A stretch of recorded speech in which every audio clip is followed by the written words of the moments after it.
2060 నాటికి భారతదేశంలో ముస్లింల సంఖ్య పెరిగి మొదటి స్థానానికి చేరుకుంటుందని, పాకిస్తాన్ రెండవ స్థానంలో ఉంటుందని ప్యూ రీసెర్చ్ సెంటర్ అంచనా వేసింది. ప్రస్తుతం ప్రపంచంలోని మొత్తం ముస్లిం జనాభా 11.1% భారతదేశంలో ఉన్నారు. ఇండోనేషియాలో 12.6%, పాకిస్తాన్లో 10.5% ఉన్నారు. ఇండోనేషియా తర్వాత భారత్లోనే అధిక ముస్లిం జనాభా ఉన్నారు.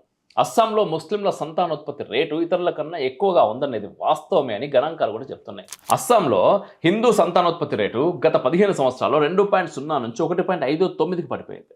2010లో భారత్లో హిందువుల జనాభా 80% కాగా 2020కి ఇది 79%కి పడిపోయింది. అదే సమయంలో భారత్లో ముస్లింల జనాభా 14.3% నుంచి 15.2%కి పెరిగినట్టు ప్యూ సంస్థ అధ్యయనం పేర్కొన్నది. ముస్లిం జనాభా ఎక్కడెక్కడ పెరుగుతుందో మజ్లిస్ పార్టీ అదే ప్రాంతాల్లో బలపడుతోంది. ఉదాహరణకు బీహార్లోని సీమాంచల్ ప్రాంతంలోని కిషన్గంజ్, అరారియా, పూర్నియా, కతిహార్ జిల్లాల్లో 38 నుంచి 68% వరకు ముస్లిం జనాభా ఉన్నది. సరిగ్గా ఇదే ప్రాంతంలో మజ్లిస్ పార్టీ విస్తరిస్తోంది. పశ్చిమ బెంగాల్ నుంచి అక్రమంగా వలస వచ్చిన బంగ్లాదేశీయుల జనాభా సీమాంచల్ వ్యాప్తంగా ఉన్నది.